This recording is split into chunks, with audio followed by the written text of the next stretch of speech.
Hey guys, I wanted to show you today my little mini Trader Joe's Whole Foods haul. I also grocery shop at another store called Fresh Time, but I don't know if you guys have those in your area.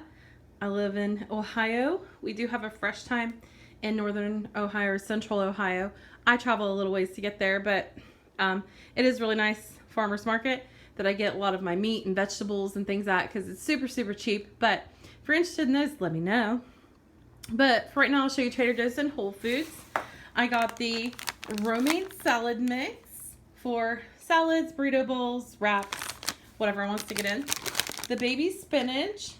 I like to use this with my, to make like an omelet in the morning. Sometimes I'll just shove it in there. I will use it on sandwiches. And I also like to just saute it in a pan with a little bit of coconut oil and garlic and pepper. Super good. I also got some sweet apple chicken sausage. I'm going to be making that with cabbage this week. Probably just brown up the sausage and, of course, cook the cabbage in like coconut oil in a pan. Super good quick dinner and really tasty. I wanted to try this, the Aioli garlic and mustard sauce. It is pretty decent ingredients. Mustard seed, distilled vinegar, garlic, water, soybean oil is meh. Mustard flour, eggs, allspice, turmeric, salt, and lemon juice. 10 calories, 1 gram of fat, 0 carbs, 0 sugar, a little bit of sodium, but I didn't think that was too bad for just something different. And I also picked up these Maryland style crab cakes. They look kind of scary, but I promise you they're absolutely delicious. And what I normally like to do is, they're kind of moist right now because they need to go into the freezer, but normally I will take them out of the package while they're still frozen and set them either in the skillet that I'm cooking them in or on a plate and kind of let them defrost. It doesn't take very long at all, like 10 minutes or something, and then you just fry them in the pan. They're super good. Sometimes I like to eat them with just, you know, a salad or throw them on top of a salad, but they are really tasty. I really enjoy having those. I haven't had them for a very long time, so it was a nice little change. I also picked up some Trader Joe's pumpkin pie spice. I love all of Trader Joe's spices. They just taste so good. Of course, I'm going to make some pumpkin flavored like pancakes from scratch, some waffles, probably some nice cream, you know, frozen bananas, coconut, milk, and just pumpkin spice and throw it in the freezer. Super good. And then I also got the garlic naan. It is not gluten-free. I do try to eat mostly gluten-free. I have not been diagnosed with celiacs or anything like that, but gluten does make me feel really bad. It makes me hold water weight, and so I try not to eat it a whole lot. I try to keep it to a minimum until I do get, you know, figure out if I do have an allergy to it or not. And then almond milk. I got almond milk, unsweetened vanilla.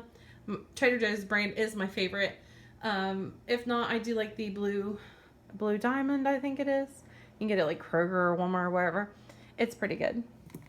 And then I was bad and decided to get the pumpkin cinnamon rolls. We've had these before. Last year I think we had them, and they were so delicious. They're terribly awful in, you know, calories and bad for you, but they're so good. So I thought if I was going to have one splurge this fall, it's going to be these. So we got these. I also got some onion dip mix. We are having a pork roast, and I like to throw this on top of it, throw it in the pressure cooker, and just let it cook. Super delicious, lots of flavor. I also got some chicken broth, organic low sodium chicken broth, and pumpkinos, which is another one of my fall favorites. Those are gluten-free, and I like to stock up because once they're gone, they're gone. So every time I go to Trader Joe's, I pick up a couple boxes. So currently I have 3 boxes in my cupboard that I haven't ate, but I figure if I could stock up for the winter and just have them on hand, that'd be lovely. And then I also got some shredded Mexican style cheese. This is our favorite cheese. we won't eat shredded cheese from anywhere else, only Trader Joe's. So every time we go, we buy a couple and throw them in the freezer. And then I also picked up the tomato basil marinara and the roasted garlic marinara. We're going to be making spaghetti squash and meatballs and, you know, whatever else we may use for that. So, got those. And I think that's all for my Trader Joe's haul.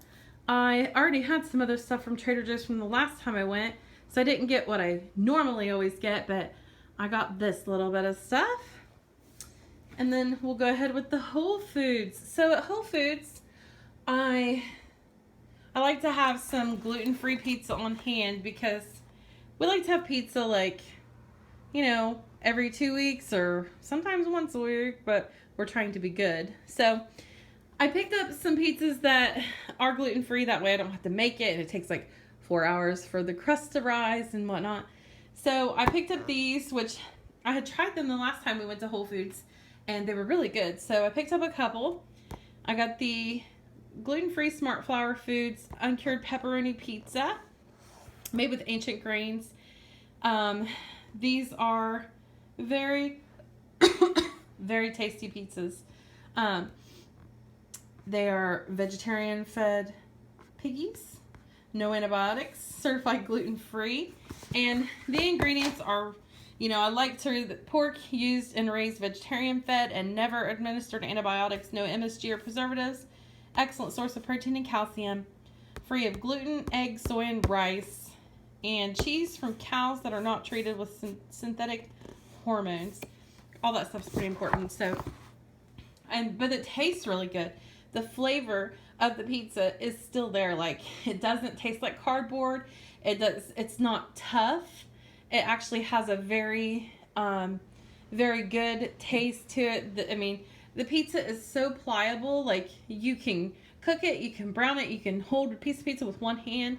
Like, I know sometimes if you make gluten-free crust, it is floppy and it doesn't hold up, and, you know, so, but I really do like this, and they're a good size. Like, it's a small pizza, but, you know, it's good for two meals. Like, normally I'll eat like half of it for like dinner, and then eat the other half for like another meal for like lunch the next day or something.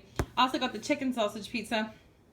This one is my favorite out of them. It just has such a good flavor to it, almost like a basil-y taste to the sauce and the crust and everything. But anyways, so I got those to have on hand when we wanted something kind of bad.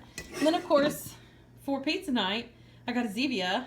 I just got one because I'm trying to make sure I drink more water. I also got some fresh honey, raw Ohio honey. So I like to buy local honey. So, but they did have that at Whole Foods, so I do like that they have local farm stuff there. And honey is always good. Allergy season, we like to stock up on the honey, because if you eat local honey, if you have allergies, it's supposed to help, and which I do find that it does. And, you know, when the allergy, especially during harvests and everything's like all the allergens are freely in the air, so it is there. I also got a hint water just to drink on. And then I got this organic whole berry cranberry sauce. I was actually looking for the kind that Trader Joe's has, and they normally have it in like the fresh department, and it's actually in a container and like made fresh. My fiance loves to eat cranberry and turkey sandwiches, and he was wanting that. So Trader Joe's did not have that out yet because it is apparently not close enough to Thanksgiving. But so I went with the 365 brand. Hopefully he likes it. He's really finicky. He hates it when it comes from a can, but I'm hoping that this tastes good. So this is all I could find. And then, of course, I got some Food for Life English muffins, sprouted. These are really good. I like to use these in place of, sometimes gluten-free bread is just not the texture that I'm looking for. So if I want like a sandwich, or, you know, if you're craving that and you don't want to eat a bunch of, you know, if I want to be good and not have gluten so I don't feel bad, then I'll have these sprouted English muffins. They're just a good fix for me. I also got the Ezekiel sprouted grain tortillas. Now, I have bought these before, and I was actually watching the Hungry Grocery Girl the other day, and she was talking about making wraps and different recipes, with these. And I had asked her, because they come in the freezer, but I find that like unthawing them, and they kind of like, they're tender. They're very tender. So I was asking her how she kept hers and kept them from falling apart. And she told me she kept them in the refrigerator. So I am going to try that this time around. And they do seem a lot more pliable being unthawed and not like unthawing them each time. And it seems like just a hassle in a way. So I'm going to try to keep them in the refrigerator and see if that works better for me. But I really wanted some turkey wraps. And like I said, was trying to be good. So the sprouted grains are good, and I really like the flavor of these. Are very good. Like, I like all the Ezekiel and the Food for Life products. They're all very good. And then I also picked up some Crinkle-Cut sweet potato fries just to have on hand, you know, when you want French fries. I try not to eat white potatoes either, because it causes me, they don't make me feel good either. I have a chronic back pain and I have inflammation, so I try to stay away from sugar, gluten, you know, corn, soy, and white potato starchy stuff that kind of makes my inflammation higher. But obviously, of course, you know, when it comes to stuff like these, you know, you gotta have a cheat day every now and then. And I forgot to mention, I picked up these flowers at Trader Joe's also, but I already separated them and put them in a little mason jar. But that was my little miniature haul from Whole Foods and Trader Joe's. I hope you all enjoy.